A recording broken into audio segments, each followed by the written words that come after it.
Welcome to the Emerging Minds podcast. Hi, I'm Alicia Ranford and you're listening to an Emerging Minds Families podcast. Before we begin today's episode, we would like to pay respect to the traditional custodians of the land on which this podcast is recorded, the Kaurna people of the Adelaide Plains. We also pay respect to all Aboriginal and Torres Strait Islander peoples, their ancestors and elders past, present and emerging from the different First Nations across Australia. When we're little, we have no inhibitions. We aren't born knowing what it means to be self-conscious. The true joy of watching children run under a sprinkler or dancing around the house dressed in a tutu and a toy fireman's hat, it's very hard not to be captivated and delighted by children's innocence. They don't judge or see shame in anyone's bodies. They just want to dance and laugh and have fun. But somewhere along the way, we know that this changes. Today we're talking to Dr Zali Yager. Zali is an internationally recognised expert in body image with a background in health and physical education. She co-authored the book Embrace Kids with the 2023 Australian of the Year Taryn Bromfield and was the expert advisor on the Embrace Kids film. She's also co-founder of the Embrace Collective, a not-for-profit organisation leading the charge of a global body image movement to create safer body image environments for our children and young people. Welcome, Zali. I'm so thrilled to be sitting down with you today to talk about such an important subject. Thank you so much for having me. Zali, you have been researching and exploring body image for over 20 years now. How did you first become interested in this space? Yeah, it's a really interesting question. I guess I went to university to study to become a health and physical education teacher. And this is kind of the first time that I remember being interested in it was whenever there was an option to choose a topic to develop a lesson on or to do a presentation on, I would always choose body image. And I just became known as the person that would just choose that topic, I guess. And later in life, when I'm now a little bit more reflective, I can realise that that's because I had my own personal experience of kind of feeling like I was in a larger body when I was a young child, and then the people around me kind of making it quite clear that that was not okay. And sort of then having that dissatisfaction and going through disordered eating and all of that sort of thing, and in my adolescence, which kind of is what led me to go and become a health and PE teacher as well. But yeah, my own personal experience, and then I guess I call it my learned experience as well of being in that health space. Really, I just kind of got to the point where I thought, we could be doing so much better. It doesn't have to be this way. And that's kind of been the story ever since. And your story is so similar to so many people, and in particular women out there all around the world. Yeah, and that's why I guess I didn't talk about it for a long time, because I was like, oh, it's just the same as everyone else. But then it was kind of that point where I was like, but it shouldn't be the same for everyone. We don't have to feel this way about our bodies. We don't have to feel all of this pressure. And that's kind of what led me then to create an organisation that has a vision for changing that. And when we talk about body image, can you really explain to our listeners what you mean by this? Yeah, and it's a really tricky term. Not a lot of people understand it. So if you don't know what it is, then that's fine. But when we're talking about body image, it's really just the way you feel about the way you look. So it's not your actual appearance. It's not how you actually look in the mirror. It's kind of how you feel about it and the things that you would do as a result. So it's that internal picture. And I say I have identical twin girls, and I say they both look very much the same, except we did cut their hair to be kind of different, just so we could tell who was who. But they look very much the same, but they will have a very different internal idea of how they look and whether that's okay or not. So it's really that internal dialogue that we have with ourselves. Yeah, and because it's inside people, it's very hard to see how they do feel about themselves, which does make it challenging when we are raising our kids, looking after clients, working with students. Like, it's very hard to tell how people feel about themselves.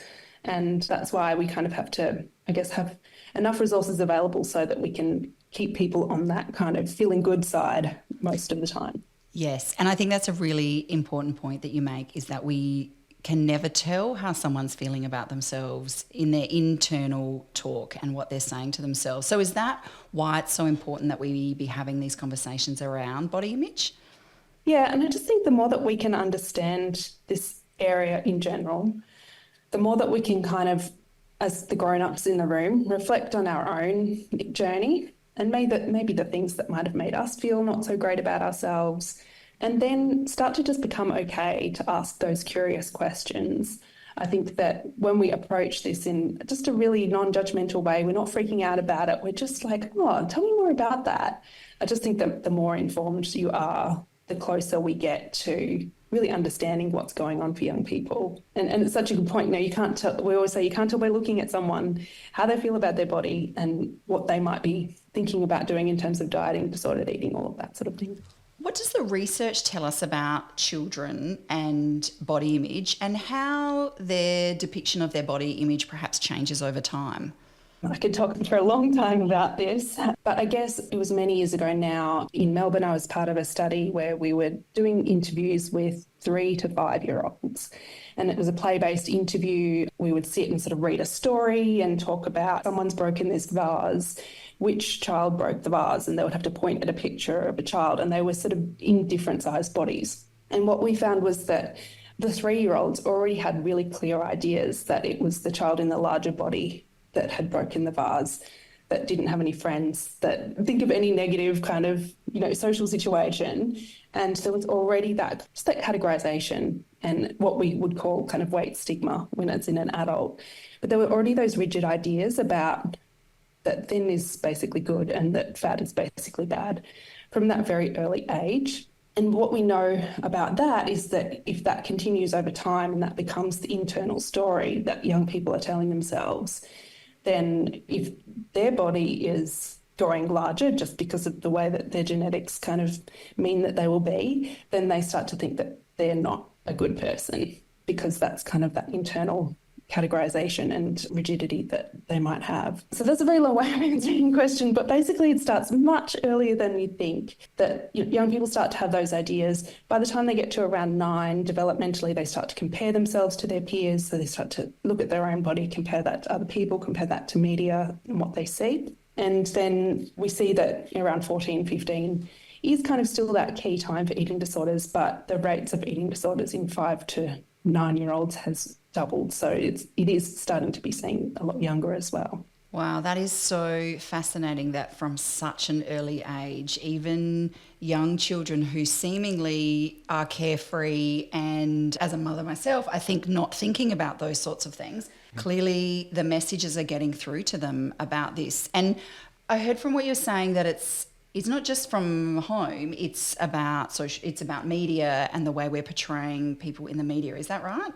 Yeah, so we would typically say that parents or families, peers and the media are the 3 key influences. And back 20 years ago when I started, those 3 things were distinct and separate. But now with social media, we kind of see that the peer influence and the media influence is very much blended together. But families are still the key influence on young people's body image. We think up until that age of like 9 or 10, and then it does start to switch over. And so a lot of parents kind of feel very much like this is something that you just put in that basket of things I can't control. But actually, there are 10 years of those very early influences where young people are soaking up all of the attitudes and all of the things that they hear from us, even when we don't think that we're teaching them things. So they're soaking all of that up across those early years. And then it does start to become something that social media influences much more. So what can parents be doing right from birth to make sure that we're talking about this in the right way and projecting the right thinking and feeling about body image to our children? So I think that the main thing that we can do is actually to stop speaking about our own bodies in certain ways. And even just by becoming a little bit more aware of the things that we're saying about our bodies, about other people's bodies, and even the unspoken things, the face that you might pull in the mirror while you're trying something on, those are the sorts of things that really from a very early age we want to just practice, just kind of being a little bit kinder to ourselves and really talking about the functionality of our bodies instead of what our bodies look like. Because overall then, if we're saying less negative things about our body, that's a really direct role modelling of attitudes. But then also if we're just talking about, I really love my legs are so strong because it meant that I could run after you into the ocean today. Saying those little things, then I think they do build up over time and kind of gives our kids this idea that actually you're so much more than what you look like, because you're here and you're doing things, you're being a whole human in the world, and just the outer shell part is not as important as some people may think it is. Yeah, absolutely. And I love that message. And I was listening to a podcast by your colleague, Taryn, and one of the wonderful things that she said, which is very similar to what you said, is about arms, and that these are the arms that embrace my family and tell them that I love them. And I think that that language around your body is just such a beautiful thing to be teaching children from such a young age. Yeah, and all of the research in this space shows that appreciating our body functionality is going to be so helpful in improving body image. And a lot of that is something that we do need to practice ourselves, because as people who have grown up through the 80s and 90s, we were really subjected to some pretty horrific negative attitudes around bodies. And there's a lot of unlearning that we have to do. And part of that is just thinking about those areas of ourselves that we think should be, and I'm doing inverted commas because this is audio, but we think it should be a certain way, but then actually did a lot of this work with mothers after they'd given birth, just actually being so appreciative of their stomach, even though it didn't look how it should look, because of the things that it was able to bring into the world. And it's just that whole perspective of the function and the things that our body's actually here for. It's not here just for show. That's a great point. I feel like it's important we have conversations with other people who are caring for our kids as well, because they did grow up in a different generation where the body image was spoken about in such a different way. How do you think parents can do this without shaming that older generation? Yeah, it's a really tough one, because we get asked this a lot, actually. People say, well, I'm doing the right thing, but I just can't stop my great aunt from saying these things. And I think that I've tried to create different resources for grandparents to be like, things have changed.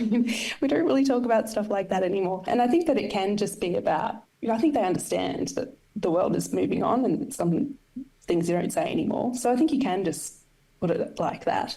But then also I think once our kids get to a certain age and it's the age where they might start to take those things on a little bit more, around 9 and up. But if someone says something, you don't have to have this great big moment at the time. I never know what to say in those moments either. And so normally it will be after I've had a little think about it, and maybe in the car home, you're just like, oh, do you remember when so-and-so said that thing today? And they'll be like, yeah. And you're just like, that's not really what I think. Or you can just unpack it a little bit and really make sure that what they're taking away from the situation is what you would have rather that person said. Absolutely. And important to be having those conversations, because from your experience and all the research that you've done, what do we know about the relation between body image and mental health and well-being? This is something that's only happened really recently, that we've got some really big studies all came out and said basically the same thing a couple of years ago, which was that actually there is a really strong relationship between body dissatisfaction, or feeling not so good about your body, and depression. And so prior to that, people sort of thought body image was just this kind of superficial thing, and that if you didn't like the way you looked, then that wasn't such a big deal. But we just have such strong evidence now that actually they are related, and usually it's the body dissatisfaction that will come first. So the negative feelings about the body actually predicted the onset of depressive symptoms. And the statistic is that young people who are dissatisfied with their bodies are actually 24 times more likely to experience depression. And that's kind of depression at the same time as body dissatisfaction. But I guess it does really kind of bring home how important this issue is, and why it does need to be considered in the context of mental health in general, because for a long time it was kind of seen as a separate thing. What can parents do who recognise that perhaps they haven't been talking about their bodies or body image in their family in a way that now they perhaps might like to? What would you say to those families who perhaps now wanted to take a different approach from hearing our conversation today? Yeah, and I think it is just about, you can't be perfect overnight. And so we always say, this is a no shoulds, no shame approach. We don't want to make people feel bad about making people feel bad. It's just this whole cycle. So I do think that just becoming aware of it is definitely the first step. And even if you are still saying the the negative things about your own body, which can be hard to change after 40 or 50 years of living in it. Even if you're saying that, if you're a little bit aware of it, you can actually come back around in that later conversation, be like, oh, remember earlier when I said this, what I actually meant was that I was just feeling really frustrated with my situation. So you can kind of explain a little bit more about the context. I always try to talk about Red Riding Hood approach, which is if your child comes up and pokes your belly or something and it's wobbly. And so normally you'd say something self-deprecating like, and then they're like, why is it so wobbly? And you're like, well, because you were in there, like because I ate a lot of cake or something. If that's what you would normally say, and you can stop yourself halfway through, then you can add in something about functionality. So it's because I was eating a lot of cake or, had a big dinner or something. And also I really appreciate that this is the space that I was able to carry you in. And it's a very different kind of feeling then, so that young people can sort of take away, well, there's function and there's appearance, and one isn't necessarily more important than the other. So it is a process to kind of start to recognise those things and catch yourself, I guess. And in a society where the way that bodies have been spoken about for such a long time has been so negative, particularly larger bodies, then it's really hard to steer the ship, but it's really worth it to steer the ship. What terminology should we be using about our bodies in terms, I've heard you say larger bodies, smaller bodies. What is the right way? Or should we just, like you said, not be talking about the size of a person's body? Yeah, it's hard. There's no right answer. But what we do know now is that some terms for people's bodies are quite stigmatising because they have a negative connotation that's been attached to them over time. And so words like, overweight, obese are kind of medical categorisation terms, and that's kind of what they were intended to be, but then they've sort of filtered into regular language and can be used in a really negative way. So in general, if we're using any words and they do have that negative feeling behind them, then we could stop and reflect on whether we really need to be saying that. But it's hard because sometimes you might need to use medical terms, then you can use them in that context. If you're referring to the research around that space, you can use them in that context. But I just generally prefer like people living in larger bodies or people in larger bodies if I need to talk about that. And then the kind of opposite is true as well, like people in smaller bodies kind of works in general. It's just a lot less emotive, a bit more neutral, which is kind of what we're aiming for. Absolutely. And I feel like the culmination of your life's work seems to have led you to starting the Embrace Collective. Can you tell us a bit more about that and how that came about? Yeah, I was a researcher and I had been for quite some time working so hard trying to figure out what worked to help people feel better about their bodies. But I'd never really thought about what would happen if I found something. And it got to the point where I was on a bus and I was doing all this work on, women in the postpartum period and their body image. And I was talking to this man, he's like, my wife's just had a baby, she's really struggling, what can you give me for that? And I was just like, I wrote some papers for other researchers. And he kind of looked at me and I was like, I've got nothing to actually help people, which was what I'd kind of gone into the whole thing aiming to do. And so really started to think about, actually, we do know enough in the research and in the science so far. We had 20, 30 years that we could start to tell people some things that could actually start to make a difference. And so in the Embrace Collective, the aim is really just to kind of create this world where all of the things that happened to us, all of those things that person said at school, all of the things that happened when that teacher did a lesson or when that grandparent said something, if we could just make those things not happen, then we could create this world where people don't feel so much shame about their bodies. And our current focus is on really arming all of those people around the young people, the educators, the parents, the sports coaches. We've just gone for those people who interact with young people most days and tried to arm them with the resources to be able to create an environment that just feels more safe and supportive for young people around their bodies, so that we're not saying things that might trigger any sort of shame. We're not allowing any sort of appearance-based bullying, commentary, teasing, shaming, all of that sort of stuff to happen between peers. And I just think about all the things I would love to erase from the environment that we grew up in, and that's what we're trying to create as the future for our kids. What's available to parents and teachers through the Embrace Collective? We're currently busily creating a whole range of resources where we're really translating all of that research and evidence into actual fun, creative things that people might want to engage with. And this is where Taryn and myself coming together, we really started to realise that, hey, there's something in this, because I was trying to make things that were really dry and based on science, and no one actually wanted to look at them. And then Taryn has this way of really engaging people, communicating, and really making people feel things as well as learn things. And through all of the resources we've been able to create together, the first one, I advised on the Embrace Kids film, and that's something that actually people don't even know that they're learning something because they're so engaged, entertained along the way. So we're creating all of these resources. We've got, for educators, a lot of that is available already. We have the Embrace Kids Classroom program, that's for year 5 and 6 and year 7 and 8 kids. And that really takes the best of that film and breaks it into classroom pieces. We also have a teacher masterclass, and the aim of that is really, it's a very short 15-minute video. A lot of the time, the teachers that would come to our professional learning sessions are the one teacher in the school who's really passionate about this, and they're going to be the champion. And what we're asking is that champion might take this video to their staff meeting and play that for all of the teachers. Because if all of the teachers can just understand this really small snapshot around, some of the language shifts that we might need to make, and some of the changes to the Australian curriculum that might inform the activities that we do around food, bodies, weight and health, then it's just going to make such a difference across the whole school. We have, for early childhood educators, a program that they can engage with this 7 5-minute videos.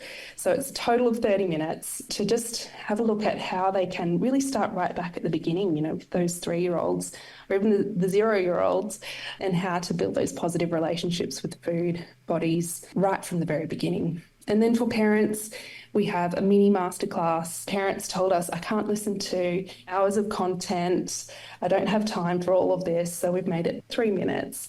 And I did this survey once with parents, and I was like, how long could something be? And when do you have time pockets in your day? And the mothers were like, I have about 60 seconds, and it's when I'm on the toilet. And someone answered the survey saying, I'm on the toilet right now answering this survey. So we've tried to make it something that you don't have to listen to it in the bathroom, but you can if you want to. It's that kind of length of time. It's like I've pulled up at school pickup and I've got roughly 3 minutes and 59 seconds.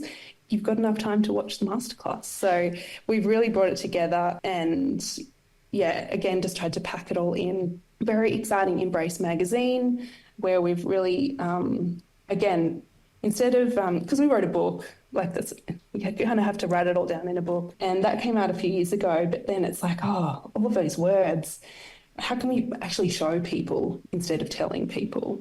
So we've really focused on bringing those stories to life, and I'm really excited about the magazine. It's a very exciting resource for parents. We've just tried to create things that we would want to engage with and that we can really break down that information. And the magazine as well is something that I really think that we also kind of created that because it's like you can pass that on to that great aunt. You can pass it on to the grandparents, like, oh, you're babysitting today, you might want to read this. So it's very shareable. And I think that any of these things that mean that more people can just understand, like once we get that critical mass of people not saying the things, not doing the things, then that's when we're going to see that sort of generational shift. And where can families access the magazine? Everything for everyone is accessible through bodyimageresources.com.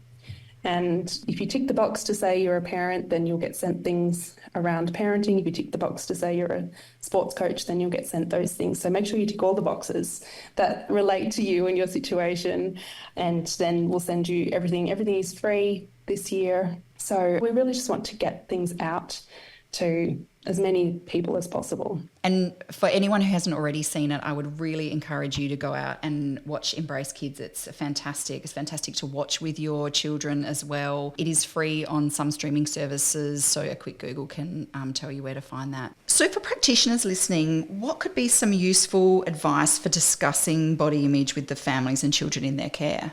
When I speak to practitioners, I always talk about the fact that this might not have been something that you learnt about at university.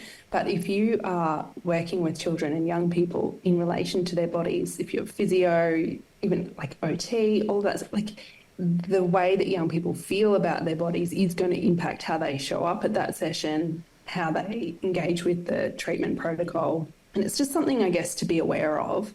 But also the advice is very consistent across the board in terms of just the way that we speak about bodies and trying to make sure that we're not inadvertently creating any situations where young people might feel shame about their weight or about their body size and shape. And so depends what space practitioners are in, but really thinking about protocols where they do have to weigh young people and whether that's actually necessary and whether they could investigate a system where young people might not see the numbers on the scale.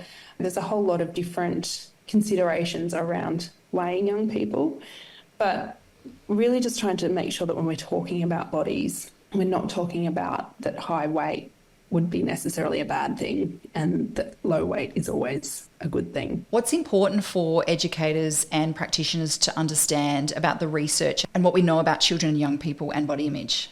I guess the main thing to really understand, a lot of practitioners, a lot of educators are really on the lookout for eating disorders. And that's really right at the end of the continuum, whereas there's a lot of things that we can recognise and look for that sort of come back down that continuum so that we can be engaging more in prevention and in an early intervention kind of space. And I think that when we're looking for the signs of young people kind of just being really uncomfortable with or dissatisfied with their body, trying to hide their body, then that's something that we should start to be picking up on as well. In terms of how body image develops over time, a lot of practitioners don't really realise that this is something that develops from a very early age, and that actually, we do have research with sort of the 3, 4, 5-year-olds that shows that there is already potentially some dissatisfaction there and some really rigid ideas around body weight. But then that sort of starts to become stronger around the age of 9. So at 9, young people have the developmental capacity to compare themselves to others, and they start to compare in a whole range of things, but one of them is the size of their body, the shape of their body, and how that compares to the societal kind of, in inverted commas, idealised standards. So I guess that there is a lot that we can do in terms of prevention of body dissatisfaction and eating disorders, disordered eating. And sometimes it does come down to, putting in additional programs, things that are evidence-based programs that are going to teach young people to really question those societal standards and, become more critical consumers of the media. But sometimes it's also about taking out some things. And I talk a lot about prevention in the school space. And if we can change some of the activities that we're doing in relation to food and nutrition, then that's actually going to have a huge preventive effect in terms of a lot of those activities are really problematic for potentially developing eating disorders and disordered eating behaviour and attitudes. I understand within the national curriculum there's been some changes around food and nutrition and potentially body image. Could you talk to us a little bit more about that? This was, in 2023, the Embrace Collective collaborated with Eating Disorder Families Australia, and we were really led by a parent of a young girl with an eating disorder. Her name's Kylie, and she came to us at the start of last year, and her story is that her daughter had been in treatment for an eating disorder and then had gone back to school, and the first lesson of maths was a measurement unit, and maybe someone thought they were trying to make maths fun by making it relatable by making them measure their bodies. And so they had to measure body parts, they had to weigh themselves, they had to compare weights on charts, they had to calculate BMI, they had to do all of these things in maths. And so that really led to her daughter's relapse, and she ended back up in hospital. So just a really problematic maths unit. And Kylie reached out to us and just said, what can we do about this? And this is something that I've been doing a lot of research on for 10 years, trying to tell teachers, let's not do those things. Let's not weigh people in class. Let's not calculate BMI. Let's not compare ourselves to others in class. So we came together and we had all of the research to show that those things were problematic. It's US and Canadian research, but they did 2 different studies of people who were just being admitted for treatment for anorexia nervosa. And in both studies, 14% of their case notes mention food and nutrition education as a direct trigger of anorexia nervosa. And when you think about things like recording everything that you eat for a week and coming up with the things that you're going to not eat the next week, a lot of traditional food and nutrition education is around restriction. And it's hugely problematic for really vulnerable young people who are in that developmental stage of trying to figure out who they are and how they look and how their body's changing and all of that sort of thing. So we came together, we wrote a letter to ACARA, who is the Australian Curriculum Authority, and just put together really succinctly the research and evidence. And they were actually really fabulous. They listened to all of our concerns and created a curriculum connection on food and nutrition. So in the past, before version 9 of the Australian curriculum was released, if you have done a search, luckily Kylie did for BMI, in the Australian curriculum, there were around 340 times that it was kind of mentioned offhand across a whole range of different key learning areas. And now if you do a search, you get just one result, and that leads you to this curriculum connection document that says, please don't get young people to measure or compare their BMI. It was really never designed for use at the individual level anyway, let alone for us to be linking it so closely to health. So we call this the Bye Bye BMI campaign, and that curriculum change was kind of published in November. No one even thought about it because everyone was off on holidays and Christmas. But then in January, it sort of got picked up in the media, and a whole lot of people had a whole lot of opinions about it, of course. But I think that at the really simple level, we're just trying to get across that there are a whole lot of activities and approaches, particularly in food and nutrition education and the way that we talk about food, that just aren't working for anyone, and they can be problematic and be potentially triggering for eating disorders. And so in order to keep all of our students safe, there are some small changes that we need to make to the way that we talk about food. And it might mean just switching out one class activity that you've been doing for a really long time, but that's going to make food and nutrition education more inclusive for everyone. From our conversation today, and for me, I'm so surprised that from as young as 3, the research shows that children start to become aware of body size and body image. Your resources, are they tailored for this really young age group as well? It surprised me too. We kept doing research with younger and younger children, and it was like sometimes some of the 3-year-olds could not put a sentence together, and yet they were really demonstrating these very clear ideas about bodies. And so it sort of started to get to the point where it's like, okay, I don't think we can deliver anything directly to the 3-year-olds, but what we can do is to really empower the educators around them and the parents around them to be able to be role modelling and talking about food and bodies in ways that might make a difference. And a lot of this was drawn from, the research that informed the Confident Body, Confident Child program, which had some 10 years of research, my colleague Laura Hart at Melbourne Uni. And so we really created some resources for the early childhood educators to just update a few things. One of the main things that we hear is that educators are talking about good foods and bad foods, which, like, when you're trying to break down nutrition education for a 3-year-old, like, that's where you go because it's simple, right? But when we start to talk about good foods and bad foods, that sort of gives like a moral value to that food and to the people who are eating them. And so for those really concrete thinkers at that very early age, it can be problematic. So the Body Blocks program is just some really short modules for early childhood educators. We're talking like 5 minutes in the tea room. You can watch a really quick video and then go back out on the floor and implement some really practical strategies in terms of the way that you speak about food, about bodies, about your own body, about even play food, play doh, play bodies, all of the things. So just some really easy, straightforward tips, and then some resources that you can use in the classroom as well.